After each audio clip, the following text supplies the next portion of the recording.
अस्सलाम वालेकुम नाज़रीन, मैं हूं ज़मीर हैदर और आप देख रहे हैं प्रोग्राम पब्लिक पल्स। नाज़रीन, हमेशा की तरह पहले मैं आपको कोरोना का ज़रा अपडेट देता चलूं।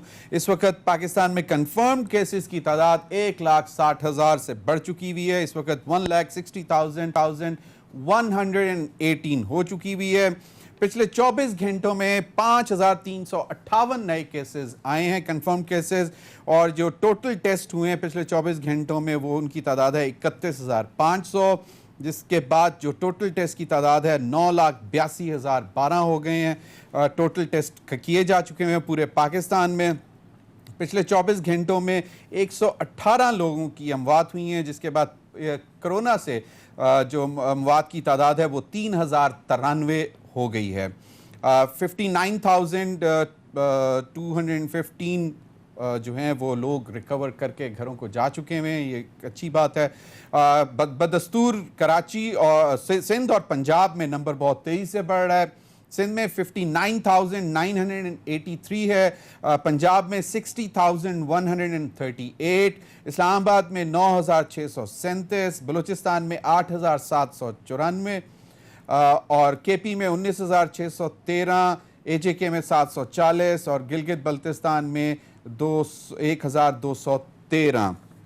और ये इस वक्त सूरत हाल है। बार बार एक ही मैसेज दिया जा रहा है कि एहतियात एहतियात और सिर्फ एहतियात, और स्मार्ट लॉकडाउन जो है, स्मार्ट एंड स्ट्रिक्ट लॉकडाउन इस दफ़ा कहा जा रहा है कि सिर्फ स्मार्ट नहीं, स्मार्ट एंड स्ट्रिक्ट लॉकडाउन जो है उसको ऑब्जर्व किया जा रहा है। इस्लामाबाद में भी, लाहौर में भी, पंजाब के दीगर शहरों में, फैसलाबाद में भी कल रात से कुछ शहरों को लगाया, और आज इतलात ये हैं कि रावलपिंडी में भी कुछ इलाकों को जो है वो बाकायदा तौर पर लॉकडाउन कर दिया जाएगा, और अब इस दफ़ा ये स्ट्रिक्ट लॉकडाउन होगा।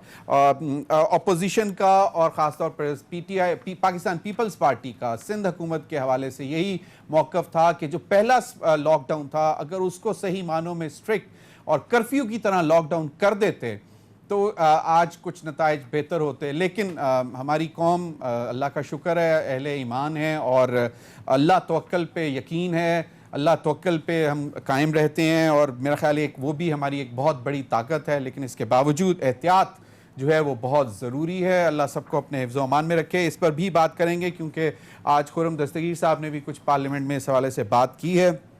नाज़रीन, चेयरमैन नैब ने आज अपनी कारकर्दगी 2019 यानी कि जो PTI का पूरा एक साल का गवर्नमेंट थी उस दौरान की कारकर्दगी की रिपोर्ट जो है वो अलवी साहब को, प्रेसिडेंट सदर डॉक्टर आरिफ अलवी साहब को ऐवान सदर में उन्होंने आज पेश की, और उसमें उन्होंने कहा है कि जी हमने 2019 में 141.54 अरब रुपए, 141.54 बिलियन रुपीस जो हैं वो रिकवर किए हैं। 747 इंक्वायरीज मुकम्मल की, 269 इन्वेस्टिगेशंस की हैं 2019 में, और accumulative success ratio of prosecution is 68.8%।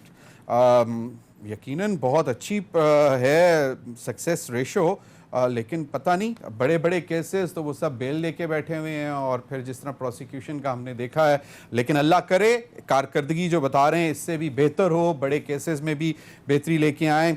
Khwaja Asif साहब की पिछले दिनों बड़ी सख्त टोन हम देख रहे थे, आज कौमी असम्बली में ज़रा उनकी टोन बहुत मुनासिब थी, और कल रात एक निजी चैनल पर उन्होंने प्रोग्राम में कहा कि इस वक्त के जो हालात हैं वो उसमें एक नेशनल गवर्नमेंट 6 महीने या साल के लिए, 6 महीने उनका था जोर के जी 6 महीने के लिए बना दी जाए, बेशक PTI की लीडरशिप में के अंडर ही वो नेशनल गवर्नमेंट बनाई जाए, और उसमें तमाम पार्टीज़ के लोग शामिल हों, क्योंकि मुल्क के हालात ऐसे हैं जो इस वक्त ये ज़रूरी है। और पंजाब के हवाले से भी बड़ी डिस्टर्बिंग न्यूज़ आ रही हैं। MPs जो हैं वो कोई ख़ास तौर पर कोई ख्वाजा दाऊद साहब हैं, ख्वाजा दाऊद सुलेमानी साहब DG खान से MPA, उन्होंने शायद कोई उनकी भी ऑडियो लीक हो गई है, और उन्होंने उस्मान बुज़दार पर जो है बिल्कुल अदम एतमाद का इजहार कर दिया, और उन्होंने कहा कि बस बजट में हम देखेंगे, और इसके बाद उन्होंने ये कहा कि ये वादा करके मुकर जाते हैं उस्मान बुज़दार साहब। अख्तर मेंगल साहब से आज सादिक संजरानी साहब की मुलाकात हुई है, उनको दोबारा मनाने की कोशिश की जा रही है, और सादिक संजरानी साहब ने ये मैसेज दिया है कि जी वो पार्टी का डिसीजन था तो अब मैं दोबारा पार्टी के पास ही जाऊंगा और फिर देखेंगे। लेकिन वादा खिलाफियाँ बहुत हुई हैं। जो 6 नुकाती एजेंडा था उस पर भी जो हमारे साथ तय हुआ था उस पर भी काम नहीं हुआ। इन्हीं तमाम मामला पर बात करने के लिए स्काइप पर मौजूद हैं Rana Mubashir sahab, senior anchor person, तज्जिया कार, इन्वेस्टिगेटिव जर्नलिस्ट। बहुत बहुत शुक्रिया राना मुबशिर आपका। महमल सरफराज, तज्जिया कार, जर्नलिस्ट, लाहौर से स्काइप पर ज्वाइन कर रही हैं, और Amir Abbas, senior anchor person, journalist, तज्जिया कार, ने मुझे टेलीफोन लाइन पर ज्वाइन किया है। राना मुबशिर साहब, आपसे शुरू करूंगा, लेकिन ये जो ख्वाजा आसिफ साहब ने जो गुफ्तगू की कल एक निजी प्रोग्राम में, हमारी बहन आसमा शिराजी के प्रोग्राम में, वो आप ज़रा सुन लें और फिर उस पर आपका कमेंट चाहूँगा। जी राना मुबशिर साहब, जो सिनेरियो बताया है, do you see that happening? मेरा ख्याल है कि अब ये वर्स्ट कम वर्स्ट इस डेस्परेट पोजीशन पे आ गए हैं, और जो कह रहे हैं कि लिमिटेड पीरियड 6 महीने से ज़्यादा नहीं, और 6 महीने बाद इलेक्शन होना चाहिए। Do you see that happening? Is it possible? Not immediately नहीं हो सकता। और आई पर्सनली थिंक दैट ये काफ़ी अरसे से वैसे इस चीज़ पे वर्किंग हो रही है। As you know कि there are always like plan B and C, और this is probably plan C, I would say. और इसमें ये है कि yes, नेशनल गवर्नमेंट बिल्कुल बनाने के लिए बातें हो रही थी, और आज से नहीं हो रही, पिछले को तकरीबन 3 माह से हो रही है। एंड सेकेंडली उसमें बिल्कुल मुख्तसर सी उसकी कैबिनेट है जो कि जिसपे वर्किंग हो रही थी। आई वुड से कि 1-1.5 दर्जन की बात कर लें लोगों की, आप 12 से 16 लोगों की बात कर लें, या इससे भी कम हो सकता है, और इन लोगों पे बात हो रही थी। सो नेशनल गवर्नमेंट पे बात हो रही थी, 12 से 16 लोग हों उसके अंदर, कैबिनेट के अंदर, ये भी बात हो रही थी। ये बातें हो रही थी ओवर अ कोहिबन सिगार, और उसके साथ इन द ड्राइंग रूम्स, ठीक है, एंड प्लस। So, वो बातें तो हो रही थी पिछले 3 माह से। Before Covid, before corona thing, या उसके बाद? No. It was being discussed before Corona also and during Corona also. Okay. क्योंकि एक चीज जो बिल्कुल सामने रखी जा रही है वो ये है कि जी शायद इस साल, क्योंकि इस साल जो है शायद कोई चीज चेंज ना हो सके। सो वो स्टॉप गैप अरेंजमेंट के तौर पे जो एक नया मॉड्यूल सामने आया है कि स्टॉप गैप अरेंजमेंट ये हो सकता है कि let's go for a national government for a short span which could be like for 6 months time, लेकिन ये शॉर्ट स्पैन कभी होता नहीं है, इसे ज़हन में रख लें आप। सही। तो इसमें कोई हार्ड एंड फास्ट रूल नहीं है कि ये 3 महीने या 6 महीने के लिए ही होगा। But then again stop gap arrangement है, और किसी आई वुड से कि ऐसी जगह पे आके कंसेंसस डेवलप हो रहा है कि जनाब इमरान खान साहब ही रहे, लेकिन नेशनल गवर्नमेंट बना दी जाए, और उसके बाद लाइक 2021 में लेट 21 में जाके या अर्ली 2021 में जाके कोई इलेक्शन मोड में आ जाए सारी यानी कि दुनिया, यानी कि सारा पाकिस्तान, तो उस स्टेज पे आ जाए। तो वो उस पे वर्किंग डेफिनेटली हो रही थी, उस पे बातें भी हो रही थी, जैसे कि मैंने आपसे जिक्र किया कि over a Cohiban cigar and over like so over it a means drink. when you say Rana Mubashir, when you say Cohiban cigar, it means कि the elite is discussing this. तो इसका मतलब आवाम तो नहीं है उसमें, elite है, elite discuss कर रही है कि okay now we should have a national government। और ये वैसे कमाल की बात है ना वैसे राना मुबशिर कि आवाम के फैसले जो हैं वो elitist of the elite Cohiba cigar के ऊपर and what not in drawing rooms of the posh cities of Pakistan वहां पे बैठ के करते हैं। Is it so? ऐसे ज़मीर आप बात सुने, देखें, we go back like almost like 20-28 years, right? या अच्छा, हमने प्रिंट मीडिया में भी इकट्ठा टाइम गुजारा। सही। आप मुझे बताएं कि आपके ख्याल में किसी थड़े पे जाके कभी कोई ये डिस्कशन हुई है कि ये फलानी गवर्नमेंट बन जानी चाहिए? थड़े पे कभी डिस्कशन हुई नहीं। एग्जैक्टली नाई दी दुकान पे तो वो डिस्कशन होती है जेडी खबरें लीक होंदियां ने। नहीं सही है, बिल्कुल राना मुबशिर आपने बिल्कुल सही कहा, लेकिन एक बात मैंने खुद विटनेस किया हुआ है कि जब अवाम थड़ों पर बैठकर, मतलब मैंने खुद भी देखा है कि वो जब कह रहे थे ते नको नक आ गए हैं तो फौज सुती हुई है, क्यों नहीं कर दे, तो फिर वो 99 हो गया था वो। अब एक मतलब देखें, मतलब अब अवाम की आवाज भी कहीं ना कहीं से तो ट्रेवल कर ही जाती है ना, इतना तो मतलब मार्जिन दे ही दें। अरे ठीक है, आपकी बात दुरुस्त है, लेकिन वो भी देखें, उसमें भी पूरी गेम प्लान होता है, एक पल्स ली एग्जैक्टली जाती है। एग्जैक्टली पल्स एग्जैक्टली पल्स तो बिल्कुल चले इस पे या इंटेलिजेंस आउटफिट्स कह लें, वो पल्स लेती हैं पल्स लेते कि हैं। अगर ये बात डिस्कशन की जाएगी तो उसका क्या इम्पैक्ट क्या होगा, उसका रिएक्शन क्या होगा, सही ifs and pros and cons. वो that's a part of administration, I would say सही that is part of administration, you that part of the game, I would okay say. Mehmal, बिल्कुल बिल्कुल, मैं दोबारा भी आपकी तरफ आऊंगा। महमल, एक बड़ी दिलचस्प बात यह है कि इसी प्लान में एक चीज ये भी अंडर कंसिडरेशन थी कि मार्च 2021 में सेनेट के जो इलेक्शंस हैं वो करवा लें, पीटीआई को थोड़ा सा कंफर्टेबल जोन मिल जाए और कभी भी मतलब थोड़ा सा उनको स्ट्रांग रखा जाए एक पॉइंट पे, और उसके बाद फिर चीजें जो है जिस तरह ये नेशनल गवर्नमेंट या उसके बाद इलेक्शंस में जाया जाए। लेकिन बहुत सारे हल्के ये कहते हैं कि it's not acceptable to prime minister Imran Khan. आपको क्या लगता है कि किसी स्टेज पे वो मान जाएंगे इस चीज़ पे? और ख़ास तौर पे अब जो हवाएं निकलना शुरू हो गई हैं कि जी पंजाब में भी फॉरवर्ड ब्लॉक, और कहते हैं कि जी कोई एक और लंदन प्लान शुरू हो गया, जहांगीर तरीन साहब इज़ हेडिंग दैट। लेकिन मुझे तो नहीं लगता कि जहांगीर तरीन साहब ऐसा कुछ कर सकते हैं या ऐसा कुछ करने की कैपेसिटी में हैं वो। देखिए जमीर, पहली चीज तो ये है कि खान साहब क्यों इस चीज को मानेंगे? आप मुझे बताएं ना कि वो एक वजीर आजम है, वो उनके पास इतनी ताकत है, सब कुछ है, वो वैसे भी सेम पेज के ऊपर है। तो और ऑपोजिशन की तो वो शक्ल देखना भी पसंद नहीं करते। वो अभी सिंध के दौरे पे गए तो चीफ मिनिस्टर सिंध को भी नहीं मिले। तो वो क्यों चाहेंगे कि एक नेशनल गवर्नमेंट जहां उनको ऑपोजिशन के साथ बैठना पड़े, जहां पे हो सकता है कि जो पंजाब है, आपको ये मालूम है कि ये बड़ी सख्त मतलब मुसद्दिका जराए से आप कह सकते हैं क्या कि जो शरीफों की और चौधरी की मुलाकातें भी हुई, उसके अंदर जहांगीर तरीन साहब का भी एक किरदार था, कलीदी किरदार था। उसके इसी वजह से वो कहते हैं चौधरीज के या पीएमएलक्यू ये कहती है कि जो नैब के केसेस बने हैं या ये जो शुगर इंक्वायरी रिपोर्ट में मुनिस साहब का नाम आया है, तो ये हमें अंडर प्रेशर करने के लिए किया गया ताकि पंजाब के अंदर कोई हलचल ना मचे। तो आप मुझे बताएं कि खान साहब तो उस चीज को रोक रहे हैं ना, अगर एक कोई बात हो भी रही है। और जहां तक आपने और राणा साहब ने बात की कि एलीट डिसाइड करते हैं, देखें ये एलीट कोई उमरा नहीं है, ये एलीट कोई इंडस्ट्रियलिस्ट नहीं है, ये एलीट पावर एलीट है ना। पावर कॉरिडोर्स में ये चीजें डिस्कस होती हैं। मतलब ये आप खान साहब वाली बात ना करें कि एलीट की वजह से लॉकडाउन लगा दिया या एलीट चाहता है लॉकडाउन। ये रूलिंग एलीट की आप बात कर रहे हैं, ये जिनके पास असल ताकत है। तो खैर एनीवे वो भी एक बात है कि देखिए नेशनल गवर्नमेंट बनाना इतना आसान नहीं होगा। और एक चीज जो मुझे थोड़ी सी जरा लगती है कि ऑपोजिशन का उसके अंदर, ख्वाजा साहब ने वैसे तो बात की, लेकिन ऑपोजिशन का इतने टफ टाइम के ऊपर जिस वक्त यानी कि हम कोरोना से गुजरे, हमारी इकोनॉमी इस वक्त बहुत बुरी हालत में है, क्या वो प्रेफर करेगी कि वो आकर ब्रीदिंग स्पेस दे पीटीआई को एक नेशनल गवर्नमेंट बनाकर, या वो ये प्रेफर करेगी कि ये हुकूमत चलती रहे, अपनी मुद्दत पूरी करे और तब तक इकोनॉमी के जो हालात होंगे वो 2 साल में उनसे नहीं चल सके। और अब तो खैर एक कोरोना आ गया, ग्लोबल रिसेशन आ रहा है, अल्लाह माफी, एक बहुत ही बुरे हालात आने वाले।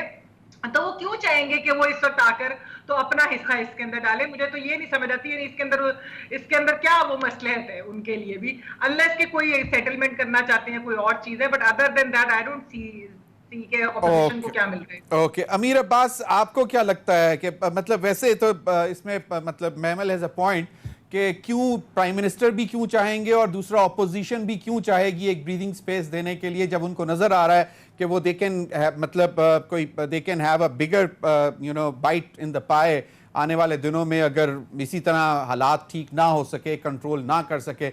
लेकिन एक तबका ये भी कहता है कि जी कुछ भी नहीं होना, एक पत्ता भी नहीं हिलेगा। तलाल चौई साहब, सॉरी मैं अमीर अब्बास में आपकी तरफ आता हूं। तलाल चौई साहब ने हमें ज्वाइन किया आज बड़े अरसे बाद, बहुत बहुत शुक्रिया चौई साहब। चौई साहब कैसे हैं, खैरियत से हैं? जी अल्लाह का शुक्र है जी, आप खैरियत से हैं, आप ठीक हैं? दुआ बिल्कुल। चौई साहब, ए ਜਿਹੜੀ ख्वाजा आसिफ साहब ने गल ਕੀਤੀ है, ए कोई इंटरनली पार्टी ਦੇ ਵਿੱਚ कोई डिस्कशन ऐसी हुई है कि मतलब कि एक नेशनल गवर्नमेंट जो है हो जानी चाहिए लिमिटेड पीरियड के लिए, 6 महीने के लिए, और उसके बाद इंतखाबात हों? ये कोई पार्टी लाइन है या ये अपना ख्वाजा आसिफ साहब का अपना विजन है, अपना ख्याल है उनका?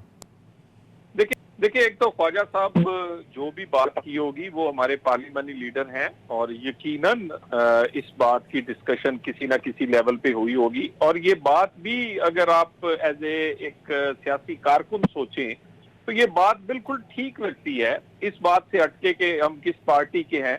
ये पार्लियामेंट और मईशत इकट्ठे नहीं चल सकती, इकोनॉमी और ये पार्लियामेंट, हंग पार्लियामेंट, क्योंकि मईशत चलाने के लिए एक सबसे पहला जो उसका जुज है वो एक स्टेबल पॉलिटिकल गवर्नमेंट है।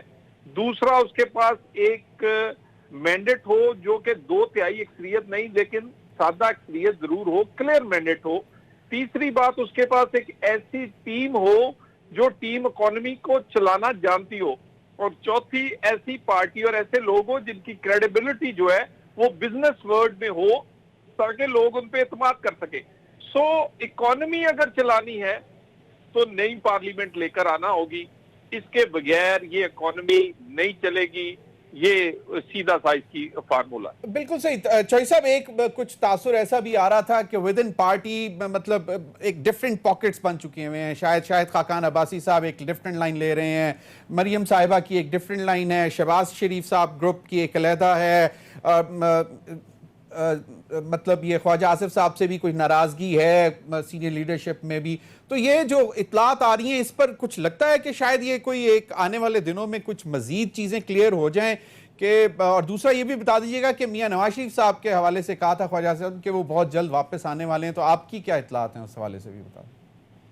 देखिए, एक तो ये बात जो है ये सबसे आखिरी आर्गुमेंट होता है जब किसी के पास और कोई पॉलिटिकल आर्गुमेंट नहीं रहता, तो वो कहते हैं कि आपकी जमात के अंदर से कोई रिफ्ट है। मुझे तो आज तक नजर नहीं आई। मुझे तो जब भी नजर आया मियां नवाज शरीफ जहां चलता हुआ नजर आया, मियां शहबाज शरीफ 2 कदम उसके पीछे चलते नजर आए और बाकी पार्टी उसके पीछे खड़ी नजर आती है। और वो फॉरवर्ड ब्लॉक और डिवीजन और वो चीजें जो है वो मुझे तो नजर नहीं आई। और अभी इंशाल्लाह ताला अब तो दिन और बेहतर आने वाले हैं, पार्टी और मजबूत होने वाली है और बेहतरी के दिन आने वाले हैं। और ये इसी तरह ही चलेगा। पाकिस्तान की सियासत का महवर नवाज शरीफ है, वो सिर्फ हमारी पार्टी का सरबराह नहीं है, पाकिस्तान की सियासत का महवर ही नवाज शरीफ है। तो वो वापस आएंगे, इसका मतलब दिन अच्छे आने वाले हैं। इसका मतलब है कि मियां नवाज शरीफ साहब वापस आके दोबारा PMLN को लीड करेंगे।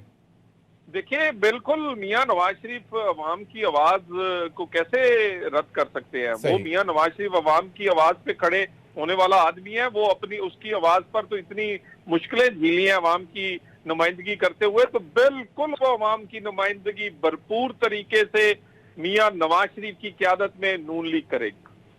सही। कोरोना के हवाले से खुर्रम दस्तगीर साहब ने आज एक छोटी सी वो जरा सुन लें चौधरी साहब, फिर उस पर भी जरा कमेंट लेना चाहूंगा आपका। मैं कह रहे थे घबराना नहीं, कोरोना जून में अरूज पे पहुंचेगा, फिर जवाल होगा। आप कह रहे हैं अरूज जुलाई और अगस्त में आएगा, फिर जोर टूटना शुरू होगा। यहां भी आधा सच बोला जा रहा है। जोर उन ममालिक में टूटा है जिन्होंने जोर तोड़ने के लिए लॉकडाउन समेत सख्त तदाबीर की, लेकिन यहां हुकूमती बेतदबीरी ने सब नाकाम कर दिया। प्रेस कॉन्फ्रेंसें हुई हैं, इजलास हुए हैं, नतीजा क्या है कि इन्फेक्शन भी बेकाबू तरीके से बढ़ रही है और अमवात भी कंट्रोल नहीं हो रही। आज इन्फेक्टेड की तादाद 1.5 लाख से तजावुज कर चुकी है। हुकूमत बज़िद है कि अभी भी अमवात की वो शरह नहीं जिसका हमने तखमीना लगाया था। अब स्पीकर, दुनिया में शायद ही कोई ऐसा। जी तलाल चौधरी साहब, एक तो चीज ये बताएं कि क्या आपको अपने गरीब आदमी का एहसास नहीं है? अब आप फैसलाबाद में हैं, कल रात से जड़ांवाला रोड पे भी कुछ लॉकडाउन किए गए हैं, लाहौर जड़ांवाला रोड पे, फिर जड़ांवाला फैसलाबाद रोड पे, खुर्लियांवाला। मतलब अगर स्मार्ट लॉकडाउन अगर कर रही है हुकूमत तो कुछ बेहतरी के लिए कर रही है ना। अगर पूरी तरह एकदम एक दफा बंद कर दें और पूरा मुल्क जो है वो पहिया जाम हो जाए तो फिर गरीब आदमी तो मर जाएगा, तो उसका भी तो एहसास करना है। देखिए जी, गरीब आदमी ही मर रहा है इस वक्त। जो अमीर आदमी है उनके पास रिसोर्सेज भी हैं, वो अपना इलाज भी करवा सकते हैं, अपनी केयर भी कर सकते हैं। इस बीमारी के फैलने का असर ही गरीब पर हो रहा है। यही बात, ये जो बात बेच रहे हैं ये गलत कर रहे हैं। यानी मैं आपसे एक गुजारिश करता हूं, दुनिया में जहां की ये बीमारी ज्यादा वबा फैली, मैं उसकी एग्जांपल्स दे देता हूं। Italy, France, Spain, UK, America, वहां पर पीक जो है पीक को 2 महीने के अंदर उन्होंने टच किया और फिर डाउनवर्ड ट्रेंड शुरू हुआ। हम पाकिस्तान एक ऐसा वाहिद इस वक्त दुनिया में मुल्क है जिसकी पीक 6 महीने बाद आएगी। मार्च में हमारा पहला मरीज आया, 6 महीने बाद इसकी पीक आएगी। जब 6 महीने बाद पीक आएगी तो उसके बाद 6 महीने डाउनवर्ड ट्रेंड लगेगा। यानी दुनिया में पोलियो की तरह, दुनिया में बाकी बीमारियों की तरह ये खत्म हो चुका होगा और हम वाहिद मुल्क होंगे। तो ये कौन सी स्ट्रेटेजी है मेरे भाई? वो गरीब ही मर रहा है, गरीब अपने घर में मर रहा है क्योंकि वो बता सकता नहीं है, इलाज करवा सकता नहीं है। गवर्नमेंट के हॉस्पिटल्स में मैं इस वक्त आपको ये ऑन रिकॉर्ड बताना चाह रहा हूं कि फैसलाबाद में ऑक्सीजन जो है वो प्राइवेट सेक्टर लेके देता है, हुकूमत के पास पैसे नहीं है। रोजाना पैसे मांगे जाते हैं मिल ओनर से, इंडस्ट्रियलिस्ट से, मुखैर हजरात से, फिर ऑक्सीजन पूरी होती। वेंटिलेटर फैसलाबाद में कोई नहीं है एक्स्ट्रा, कोई हॉस्पिटल बेड नहीं है। जो मरीज जाएगा उसको वापस घर भेजा जाता है। जा कौन रहा है? गरीब आदमी। अमीर आदमी तो किसी प्राइवेट हॉस्पिटल में भी चला जाता है और जगह ले लेता है। अमीर आदमी तो अपना वेंटिलेटर खरीद लेता है, अमीर आदमी तो अपने ऑक्सीजन के सिलेंडर खरीद लेता है। लेकिन जो चलें वो तो बीमारी से है ना, लेकिन जो रोजगार जो अपना दिहाड़ीदार तबका जो है वो तो परेशान होता है ना अगर लॉकडाउन हो जाए तो।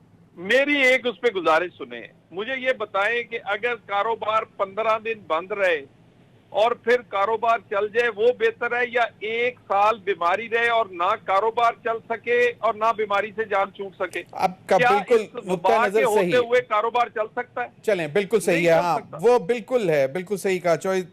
तलाल चौई साहब बहुत बहुत शुक्रिया हमें ज्वाइन करना। अमीर भाई, तलाल चौई साहब की भी गुफ्तगू सुन ली, उससे पहले भी हम जो बात कर रहे थे वो भी सुनिए। तो आपको क्या लगता है कि ये जो सियासी सूरत हाल इस वक्त बन रही है, पंजाब में भी कोई फॉरवर्ड ग्रुप बन रहा है विद इन पीटीआई और उनका कोई नाम भी मतलब मैंने अभी आपको बताया था वो कोई ख्वाजा मोहम्मद दाऊद साहब, तो आपको क्या लगता है कि पीटीआई में भी कोई प्रॉब्लम है और ये जो लंदन प्लान की दोबारा हवाएं चलना शुरू हो गई हैं कि जी जहांगीर तरीन साहब शायद कहीं पे एक्टिव हैं? Do you see that? देखिए, पहले आप जो महमल साहिबा से और राणा साहब से जो बात कर रहे थे नेशनल गवर्नमेंट का, देखिए मैं तो इस सिलसिले में एक रिजिड अप्रोच रखने वाला आदमी नहीं हूं। मैं तो समझता हूं कि अगर आपको आपका सिस्टम ना चल रहा हो और आपको वे फॉरवर्ड निकालने के लिए किसी एक्सपेरिमेंट पर जाना पड़े तो मोस्ट वेलकम आप जाएं। ये जो नेशनल गवर्नमेंट है, आपको याद होगा ज़मीर साहब, ये नून लीग के पिछले दौर में 2013 से 18 के दरमियान कई दफा हमने इसके ऊपर प्रोग्राम्स किए, कई दफा ये अफवाहें उड़ी कि जी नेशनल गवर्नमेंट बनने जा रही है, बननी चाहिए, क्योंकि नवाज शरीफ कामयाब नहीं हो पा रहा, क्योंकि इकोनॉमी, उस जमाने में भी इकोनॉमी की बहुत बुरी खबरें थी। फिर एक स्कैंडल आ गया पैनामा का। अच्छा, उससे पहले अगर आप पीपल्स पार्टी के जमाने में चले जाएं तो पीपल्स पार्टी की भी 2008 से 13 तक की माशाल्लाह बेहतरीन कारकर्दगी आपके सामने थी। उस जमाने में और इफ्तिखार चौधरी की अदालत रोज बोलती थी कि जो हुकूमत नाकाम है, उस जमाने में भी आता था कि भाई ये कामयाब नहीं हो पा रही है, लिहाजा एक नेशनल गवर्नमेंट बनाई जाए, इंटरिम गवर्नमेंट बनाई जाए। कोई कहता है 6 माह के लिए, कोई कहता है 6 साल के लिए, कोई 3 साल के लिए। इस तरह के एक्सपेरिमेंट करने पे हर्ज नहीं है, लेकिन आप उसके प्रॉस एंड कॉन्स सबसे पहले देखें।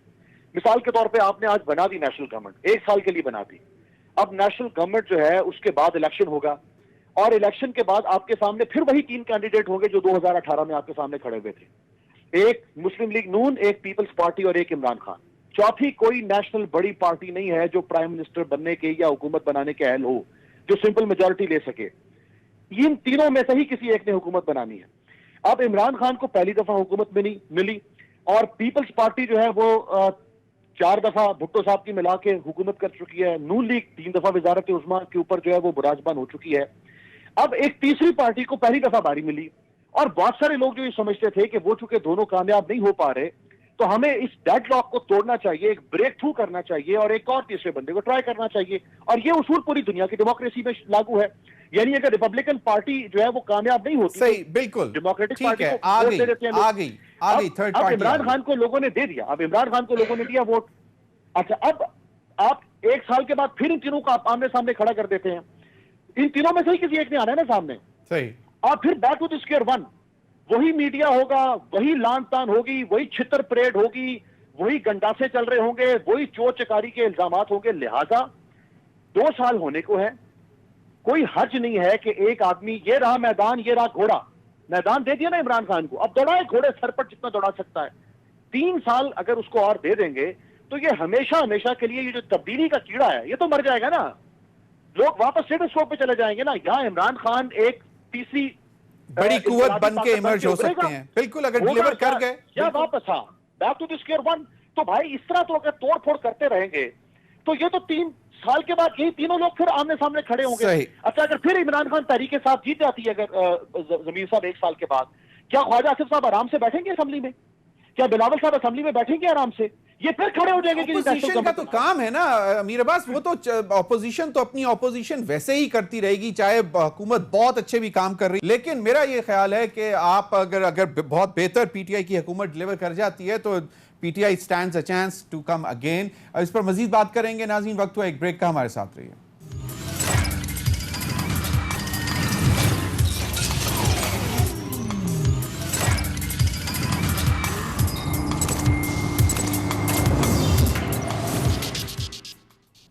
Welcome back. राना मुबशिर साहब, 2-3 चीज़ें क्विकली मैं चाहूँगा आप इसको ज़रा जवाब दें। एक तो ये कि अगर ये जो ख्वाजा दाऊद साहब हैं, जनूबी पंजाब से इनका ताल्लुक़ है, और वो अगर जो है अदम एतमाद करते हैं, उनकी एक ऑडियो लीक हो जाती है और उनको कहने में ये आता है कि उनके साथ 20-21 लोग हैं, ज़्यादातर जनूबी पंजाब के, और वो उस्मान बुज़दार साहब के से बहुत तंग हैं और वो कहते हैं कि ये वादा खिलाफी करते हैं। एक तो ये, तो इसमें क्या हम सोच सकते हैं, क्योंकि जहांगीर तरीन साहब ने ही मैक्सिमम लोग ला के दिए थे जनूबी पंजाब से आपकी पीटीआई की गवर्नमेंट को, कि ये क्या वहाँ से स्ट्रिंग्स हिल रहे हैं? एक ये, और दूसरा ये कि अख्तर मेंगल साहब का इस टाइम पे आकर दोबारा, और आज जो सादिक संजरानी साहब मिले हैं, उसमें आपको क्या उम्मीद नज़र आती है कि हर साल हमेशा ऐसा ही होता है या फिर कोई इस दफ़ा ये कोई परमानेंट स्टैंस होगा? और तीसरा सबसे इंपॉर्टेंट ये कि ब्यूरोक्रेसी के हवाले से बड़ी दोबारा चीज़ें चल रही हैं कि जी एक ख़ास सेगमेंट है जो कि पीटीआई की हुकूमत को नहीं चलने दे रहा, या आज़म खान की गिरफ्त नहीं है, और इसमें एक बाकायदा कोशिश ये की जा रही है कि फवाद हसन फवाद साहब वो बड़े एक्टिव हो गए हैं और वो अपने जो ख़ास bureaucrats friends and friends of friends उनको पुश करवा रहे हैं, मतलब बिहाइंड द कर्टन, और वहाँ से मामला हलाने की कोशिश कर रहे हैं। और आखिरी ऑप्शन, मैं नाम किसी का नहीं लेता, सिर्फ फवाद हसन फवाद का नाम ले रहा हूँ, आखिरी ऑप्शन जो है वो डिस्कस ये हो रहा है कि एक कोई बहुत ही ज़बरदस्त किस्म का इंडिपेंडेंट ब्यूरोक्रेट मेरिट पर प्रिंसिपल सेक्रेटरी ले आया जाए। क्या कहते हैं? बड़े सवालात चार्ज फेंक दिए आपने मुझे बिल्कुल गूगली बना के। मैं पहले शुरू करता हूँ ब्यूरोक्रेसी से। ब्यूरोक्रेसी से ये देखें, एक साइकी है, ब्यूरोक्रेट्स की एक साइकी है। पंजाब के ब्यूरोक्रेट की अलग साइकी है, डीएमजी ग्रुप है, ओएमजी ग्रुप है, फॉरेन सर्विस का ग्रुप है। सो हर ग्रुप की अपनी एक साइकी है। सो जो प्रिंसिपल सेक्रेटरी बैठा होता है उसको सब ग्रुप्स की साइकी समझ आनी चाहिए। यहाँ पे फ्रॉम डे वन एक प्राइम मिनिस्टर सेक्रेटरीट में, जब से प्राइम मिनिस्टर साहब इमरान खान साहब आए हैं, फ्रॉम डे वन एक चीज सामने आती रही है कि जनाब ये जो यहाँ पे जो ब्यूरोक्रेसी चल रही है वो उनका टिल्ट जो है वो पख्तून ब्यूरोक्रेसी की तरफ है। नाउ पख्तून ब्यूरोक्रेसी और नो पख्तून ब्यूरोक्रेसी मैं इस चक्कर में नहीं पड़ता, बट द पॉइंट इज कि अगर आपने ब्यूरोक्रेट से काम करवाना है ना तो उसका सिर्फ एक तरीका है, सिंपल, दैट इज कि ब्यूरोक्रेट को आप बुलाएं, जो भी है, चाहे 20 का है, 21 का है, 22 का है, चाहे 17 का है, उसको आप बुला के गए कि ये मेरे ऑब्जेक्टिव्स हैं, these are my objectives and I want you to deliver achieve this objectives. ठीक है जी। अगर वो ऑब्जेक्टिव्स अचीव नहीं करता तो फिर आप उसको पकड़ सकते हैं ब्यूरोक्रेट को और उसको कह सकते हैं जनाब कि ये मैंने ऑब्जेक्टिव्स दिए थे तुम्हें, तुमने इनको फुलफिल नहीं किया।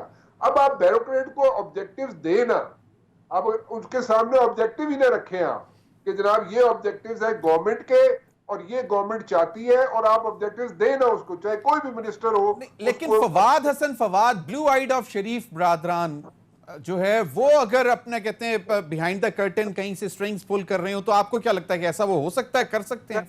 मैं जमीर आपकी तरफ आता हूँ, बिल्कुल उस तरफ आता हूँ, मैं बिल्कुल आता हूँ। देखे, एक साइकी मत भूलें आप, जो शरीफ फैमिली है, शरीफ फैमिली ने ब्यूरोक्रेट्स को ऑब्लाइज किया है, 3 दफा हुकूमत की है।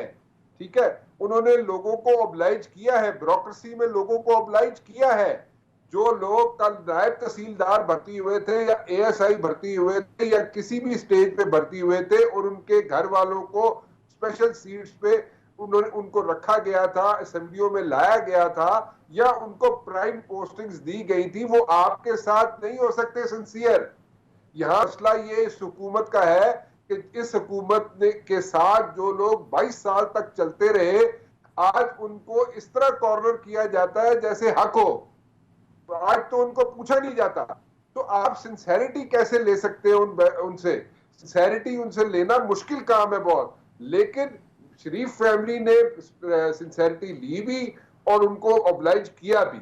नाउ द सिचुएशन इज कि फवाद हसन फवाद जो है, फवाद हसन फवाद को बिल्कुल उनकी आंख के इशारे पे काम चलते थे और उन्होंने लोगों को ऑब्लाइज भी किया मियां नवाज शरीफ साहब के कहने पे, क्योंकि ठीक है, वो चीफ एग्जीक्यूटिव, मियां नवाज शरीफ वो चीफ एग्जीक्यूटिव, उन्होंने फवाद हसन फवाद को पूरा लेवरेज दिया हुआ था। अच्छा, पूरी बिल्कुल। तो do you buy this, do you buy this के एक मतलब ऐसा मतलब मेरिट पे नंबर 1 मेरिट का कोई ऑफिसर जो है वो principal secretary to prime minister आ जाए जिसकी कोई पॉलिटिकल एफिलिएशन हो लेकिन थोड़ा प्रोफेशनल ब्यूरोक्रेट हो? डू यू थिंक कि ये एक ऑप्शन है? नहीं हो सकता। देखो आप जमीन देखो, let's be very realistic about it. The reality check is कि देखें, जब भी कोई प्राइम मिनिस्टर आया, जब भी कोई चीफ एग्जीक्यूटिव आया, उसने जो अपना प्रिंसिपल सेक्रेटरी रखा है उसकी उस तरफ टिल्ट होता है तो रखा है ना। देखिए, चाहे जो भी हो, चाहे जरदारी साहब हो, चाहे नवाज शरीफ साहब हो, चाहे इमरान खान साहब हो। ओके, चलें, मतलब इसका मतलब यह है कि आजम खान ही रहेंगे and he is actually trying his best to become a bridge between government मतलब political leadership and the bureaucracy, और वो है क्विकली जरा उसी पे वो जो जहांगीर तरीन और वो जो इस वक्त मतलब फॉरवर्ड ब्लॉक और अख्तर मेंगल, क्विकली, क्योंकि मैंने बिल्कुल बताता हूँ आपको। देखिए, एक जो यहाँ पे रूमर्स चल रही है ना कि जहांगीर तरीन साहब के जनाब वहाँ पे मियां नवाज शरीफ साहब के लंदन में जनाब वहाँ पे राब्ते हो रहे हैं, डिनाई कर दिया उन्होंने। बिल्कुल, दैट इज नॉट पॉसिबल। सही, उसमें कोई ऐसी चीज नहीं है, कोई ऐसा मसला नहीं है। ना जहांगीर तरीन से कोई राब्ता है नवाज शरीफ साहब का। सही है, ठीक है, वो छोड़। अपनी पार्टी में पीटीआई के लोगों की स्ट्रिंग्स लंदन से बैठ अपने पार्टी में जहांगीर तरीन देखे नाराज हैं, जहांगीर तरीन साहब नाराज हैं, इसमें कोई डाउट नहीं है, इसमें बहस की जरूरत ही नहीं है। सही है, वो बिल्कुल नाराज है यार। मैं मेरे साथ अगर आप चलते रहे, मैं आपको जनाब हर तरीके से आपके साथ सारा दिन फिरता रहूं, मैं अपने जेट में आपको लेके जाता रहूं, जलसे यहाँ पे कराऊं, वहां पे कराऊं, कभी कहां पे कराऊं, फिर मैं आपको इस्लामाबाद ले आऊं, और जब आप हुकूमत में आए तो आपको मेरा वो कहते ना पंजाबी आटा गुंदे हिल्दी क्यों है, तो वो जनाब वो जहांगीर तरीन निकले भी तो वो भी बुरा लगना शुरू हो जाए, या उसके वो यहाँ पे इश्यूज खड़े हो जाए, वहां पे उसको एक्सेस ना मिले, वो अपनी जहांगीर तरीन अपनी वहां पे प्लेस बनाने के चक्कर में पड़ा है, तो ऑब्वियसली वो अपना कोई ना कोई रंग तो जहांगीर तरीन दिखाएगा ना, कोई ना कोई गुस्सा तो अपना दिखाएगा। आई रिमेंबर आपने मेरे प्रोग्राम में ही कहा था कि कोई ऑडियो या वीडियो या कुछ सुनवाया गया प्राइम मिनिस्टर को। देखे, बिल्कुल सही बात है। देखे, जो अभी बात हो रही थी ना, जो आप कह रहे थे अभी बात कि जनाब जो वहां पे मुलाकातें हुई थी चौधरी शुजात वगैरह की, मैंने कहा हो सकता है, मैं आज भी उस चीज पे रिपीट कर रहा हूँ, लेकिन मुसद्दिका इतलात कही थी महमल ने कि मुसद्दिका इतलात हैं वो। महमल की बता सकती है, लेकिन मैंने आपको पहले भी बताया था, मैं आज भी आपको कह रहा हूँ कि जनाब हो सकता है कि उन मुलाकातों में जो थोड़ा सा थोड़ा सा खींचने वाली बात है, थोड़ा छेके रखो काम नू, तो वो छेके रखने वाला काम जरा सी उस पे जरा थोड़ी सी, मैं वर्ड भूल गया वैसे, लेकिन चलो वो छिक्के रखने वाली गल जी है, अगर वो पहुंच गई हो प्राइम मिनिस्टर साहब को, तो प्राइम मिनिस्टर साहब को तो बुरा लगेगा कि भाई ये मेरे नाल नहीं। अच्छा, नहीं तो अभी ये जो जनूबी पंजाब से वॉइस आ रही है against Usman Buzdar, do you see कि इसके पीछे जहांगीर तरीन हैं, हो सकते हैं या नहीं? यस और no, quickly. I don't think so. जब तक कॉरिडोर पावर, जब मैं कोर्ट से बात कर रहा हूं, कोर्ट्स में कॉरिडोर्स ऑफ पावर से आवाज नहीं आएगी तब तक जहांगीर तरीन नहीं करेंगे। वैसे you have got a point exactly, क्योंकि कहा यही जाता है कि जहांगीर तरीन साहब खुद सोलो कुछ फ्लाइट नहीं ले सकते।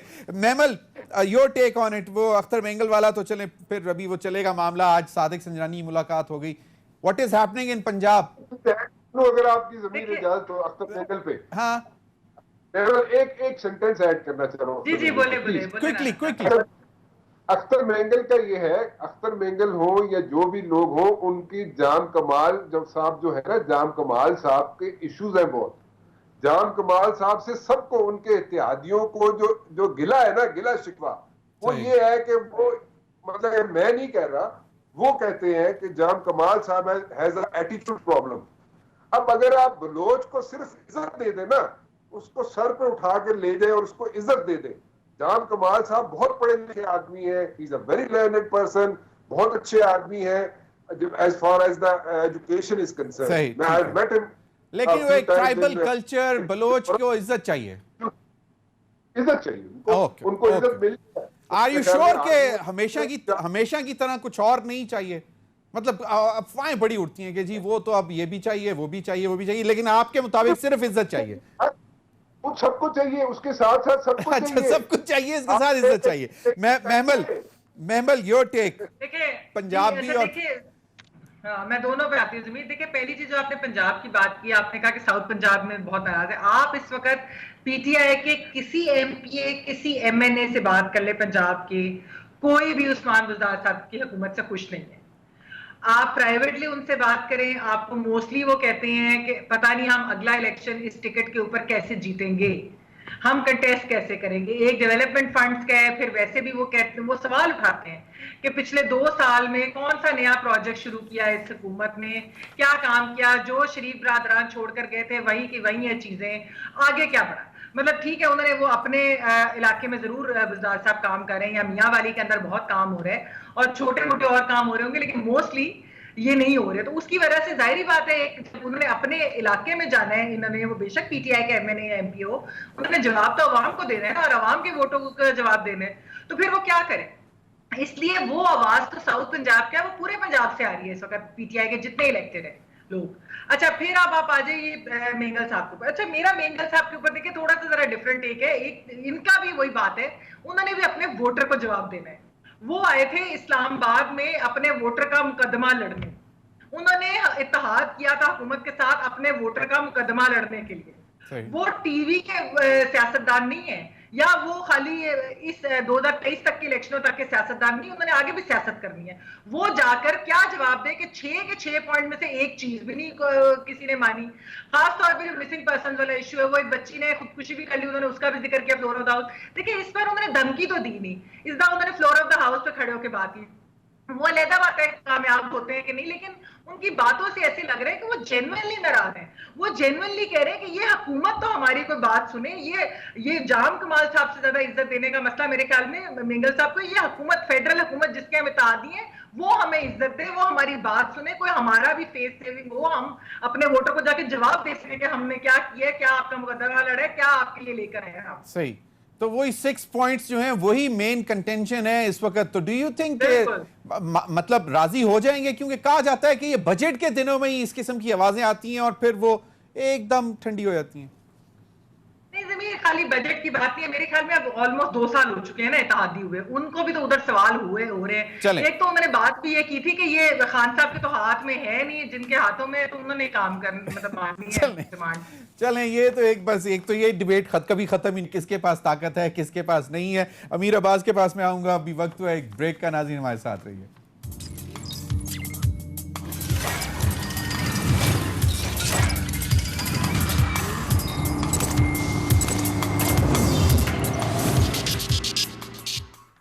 Welcome back. अमीर अब्बास, पहले उज़मा कारदार की एक ऑडियो लीक हो गई, अब ये ख्वाजा दाऊद साहब की ऑडियो लीक हो गई, और इसमें तो ख्वाजा साहब डायरेक्ट उस्मान बुज़दार के ऊपर सवालात उठा रहे हैं कि वो वादे पूरे नहीं करते, ना फंड देते हैं, ना अफसर उनकी कोई सुनते हैं, और हम आवाम को क्या जवाब दें। तो ये जो पीटीआई के अंदर के जो मामलात हैं, आपको क्या लगता है कि ये बाय डिज़ाइन है या ये बाकायदा मतलब सही मानों में एक धड़ेबंदी की पॉलिटिक्स है वो हो रही है? मुझे जमीर साहब इस पर हैरत नहीं हो रही है कि पीटीआई के कुछ एमपीएज या एमएनएज ये समझते हैं कि उस्मान बुज़दार वादा पूरे नहीं कर रहा। मुझे हैरत उन पर हो रही है कि उन्होंने ये समझ कैसे किया कि उस्मान बुज़दार वादे पूरे कर सकता है। Usman Buzdar is a disaster, वो डिजास्टर है। नहीं, ये कमाल कर रहे हैं, इतना ऑनेस्ट, शरीफ, धीमा तबीयत का आदमी, आप उन्हें कैसी बातें करते हो अजीम? वसीम अकरम प्लस है वो। हाँ, वसीम अकरम प्लस। हाँ भाई, मत मारी गई है जो अगर लोग क्यों ये तवक्को कर रहे हैं। अच्छा, आप खुद जिसने लगाया है इमरान अहमद खान साहब, प्राइम मिनिस्टर ऑफ पाकिस्तान, आप प्राइम मिनिस्टर साहब को अभी लाइन पे ले, उनसे पूछेंगे कि उस्मान बुज़दार साहब की खूबी बताने कितनी है। वो आपको पहली खूबी ये बताएंगे कि ये पसमानदा इलाके से है, दूसरी खूबी होगी पसमानदा इलाके से है, 50वीं खूबी होगी पसमानदा इलाके से, 1000वीं खूबी भी एक होगी कि पसमानदा इलाके से। लगाने वाले को भी नहीं पता कि कितनी खूबियां हैं इसकी, तो आप मुझसे पूछ रहे हैं कि उस्मान बुज़दार की क्या खूबियां हैं? नहीं, तो इसका मतलब है कि ये बाकायदा धड़े बंदी की सियासत है, इसमें कोई बाकायदा कहीं से कोई स्ट्रिंग्स नहीं खींची जा रही कि इमरान खान को डिस्टर्ब करने के लिए। नहीं, मैं बिल्कुल नहीं समझता। देखिए, इस जो पंजाब के वो लोग जो इलेक्टेबल्स हैं वो जानते हैं, उनको अंदाजा है कि इस वक्त हुकूमत गिराने का मतलब है कि हम सब फारिग होंगे, हमारे झोली में किसी के भी कुछ नहीं गिरेगा, सबको पता है। इसलिए वो ये नहीं चाहते कि हुकूमत गिरा दी जाए। और ये वैसे भी, ये तो देखिए ना, पेंडेमिक का जो अगला 1 साल है, इसमें सारी हुई है, वो आके इन्होंने हुकूमत संभालेगा, कौन संभालेगा? कोई नहीं संभालेगा। सवाल ही नहीं पैदा होता कोई आके संभाले।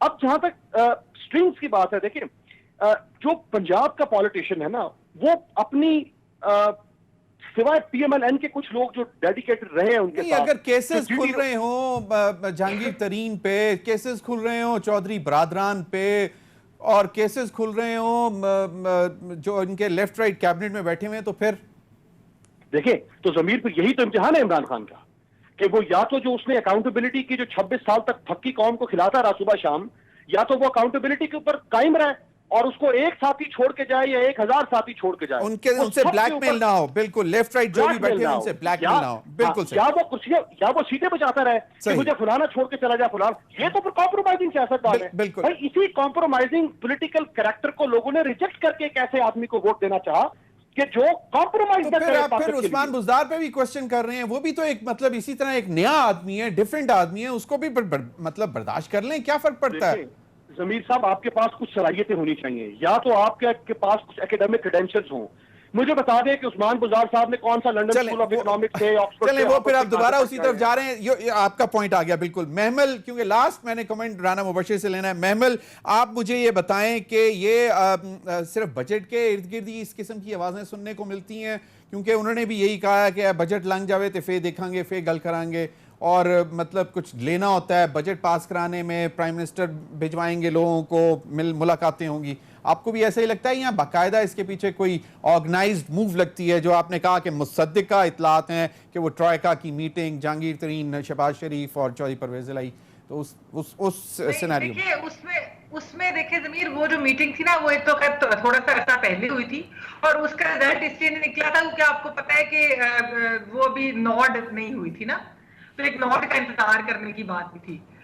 तो एक तो वो मसला है। दूसरी चीज ये है कि जहां तक आपने ये कहा बजट के ऊपर, ठीक है, मेंगल साहब वगैरह की आवाज जो है वो बजट के टाइम अगर आ भी रही है, क्योंकि जाहिर होता है प्रेशर होता है, जैसे आपने कहा पास कराना होता है, लेकिन इसमें कोई ऐसी बुराई नहीं है। लेकिन मुझे ये लगता है कि मेंगल साहब या और कोई जो पार्टीज हैं या चौधरी बरादरान है, वो अंदर से तो खुश नहीं है हुकूमत के साथ। वो आप अगले साल भी देखेंगे, वो 6 महीने बाद भी देखेंगे, वो 2023 के इलेक्शनों तक आप देखते रहेंगे कि ये बातें होती रहेंगी अगर ये गवर्नमेंट जो है इंशाल्लाह। लेकिन कोई मतलब एक्सट्रीम स्टेप नहीं लेंगे, वो देखते रहेंगे और इस किस्म की आवाज सुनने में आती रहेगी। Rana Mubashir, your take, last take, मतलब अभी ये सारा ब्यूरोक्रेसी भी है, विद इन अलाइड पार्टीज भी हैं, ऑपोजिशन भी है, किधर मतलब आपको लगता है कि कहीं ना कहीं पे कोई चीज मतलब जो ड्राइंग रूम से निकल के कहीं और पे कुछ ऑप्शंस डिस्कस हो रही हैं, या फिर वही मार्च 21 के बाद सेनेट इलेक्शंस होने के बाद कुछ सामने क्लियर ब्लैक एंड व्हाइट में चीजें आएंगी? शहबाज शरीफ साहब वापस क्यों आए? शहबाज शरीफ साहब क्या अब यहाँ पे सैर करने आए थे, या आखिरी फ्लाइट थी लंदन से आ रही थी तो उस पर चढ़ के आ गए ना?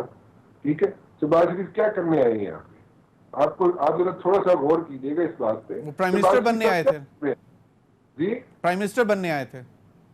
प्राइम मिनिस्टर बनने आए थे या नहीं बनने आए थे? मैं सिर्फ ये पूछ रहा हूँ कि मत मारी गई थी कि ऐसे आ गयो, पाकिस्तान आ गयो, केसेस खुले हुए ने, पर्चे हुए ने, मतलब आगे से इतना कुछ है, क्यों आए थे वापस? सही राना, तो मतलब यू है, आपने बिल्कुल प्रोग्राम के एंड पे you have left a leading question कि शहबाज शरीफ साहब क्यों आए थे। I am sorry, we have to close our programme. नाज़रीन, अब तक नहीं, इजाजत दीजिए, अल्लाह हाफिज।